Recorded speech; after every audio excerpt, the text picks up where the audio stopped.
tunggu dulu. Sebelum lanjut ke materi yang lebih jauh, aku ada nyanyian nih. Ayo kita nyanyi sama-sama. 1, 2, 3. Jika aku bernapas, ku menghirup oksigen, hembuskan CO2 dan juga uap air.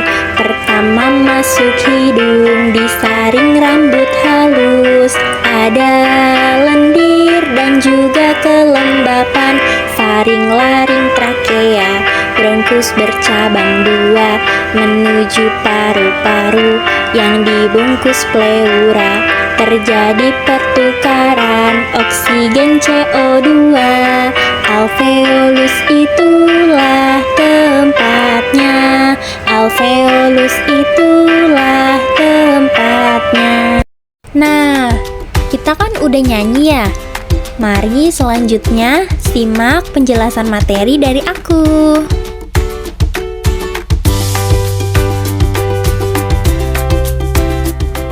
Sebelumnya, kalian udah tahu belum apa itu sistem pernapasan? Jadi, sistem pernapasan atau respirasi adalah proses biologis yang melibatkan pengambilan oksigen dari lingkungan dan pengeluaran karbon dioksida dari tubuh.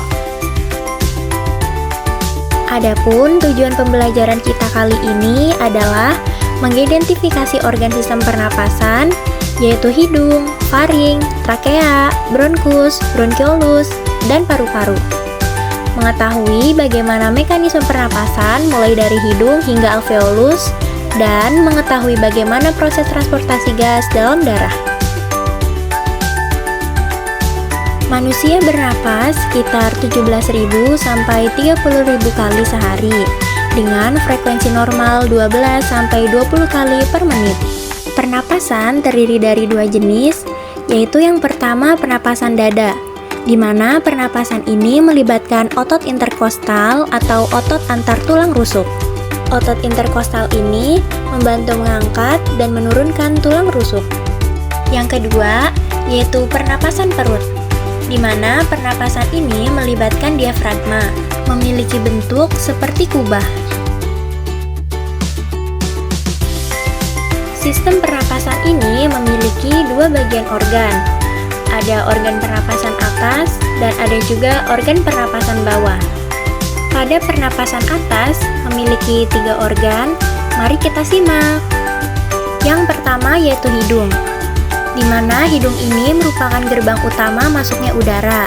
Udara tersebut akan disaring oleh bulu halus atau silia, serta akan dihangatkan juga. Kedua yaitu faring atau tekak. Faring ini merupakan jalur bersama untuk masuknya udara dan makanan.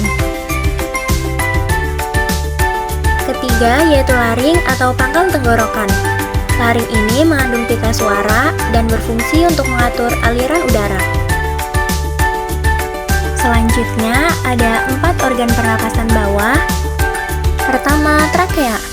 Trakea merupakan saluran utama udara dari laring menuju ke bronkus. Kedua adalah bronkus. Bronkus ini merupakan cabang trakea menuju paru-paru. Yang ketiga yaitu bronkiolus. Bronkiolus ini cabang kecil dari bronkus. Yang keempat adalah alveolus, di mana alveolus ini merupakan puncak perjalanannya. Pada alveolus ini, kantung udara tempat difusi oksigen ke darah dan karbon dioksida keluar dari darah. Yang kelima yaitu paru-paru.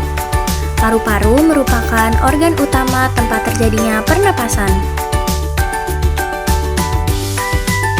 Nah, selanjutnya mekanisme pernapasan. Dimulai dari hidung, udara akan disaring oleh rambut halus, dilembabkan dan dihangatkan. Kemudian melewati faring, laring, dan trakea. Lalu bercabang ke bronkus di setiap paru-paru. Setelah itu, terus ke cabang yang lebih kecil, yaitu bronkiolus. Selanjutnya, puncaknya berada di alveolus. Kantung-kantung udara mikroskopis tempat pertukaran gas vital akan terjadi. Oksigen masuk ke dalam darah dan karbon dioksida akan keluar dari darah. Proses inspirasi dan ekspirasi didorong oleh diafragma dan otot interkostal. Saat inspirasi, otot-otot ini akan berkontraksi serta memperbesar rongga dada sehingga paru-paru mengembang dan udara masuk. Sebaliknya, saat ekspirasi, otot-otot akan rileks, menyebabkan rongga dada mengecil dan karbon dioksida keluar. Selanjutnya yaitu volume pernapasan. Yang pertama ada 500 cc atau volume tidal. 500 cc merupakan jumlah udara yang dihirup dan dihembuskan saat bernapas normal. Yang kedua yaitu 3100 cc inspiratory reserve volume atau IRV, merupakan udara tambahan yang masih bisa dihirup setelah inspirasi normal. Yang ketiga yaitu 1200 cc expiratory reserve volume ERV, adalah udara tambahan yang masih bisa dihirup setelah ekspirasi normal.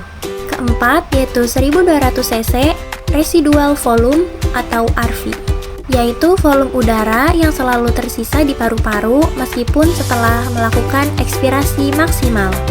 Dan yang kelima 4800 cc kapasitas vital atau VC, merupakan jumlah udara maksimal yang dapat dikeluarkan setelah inspirasi penuh.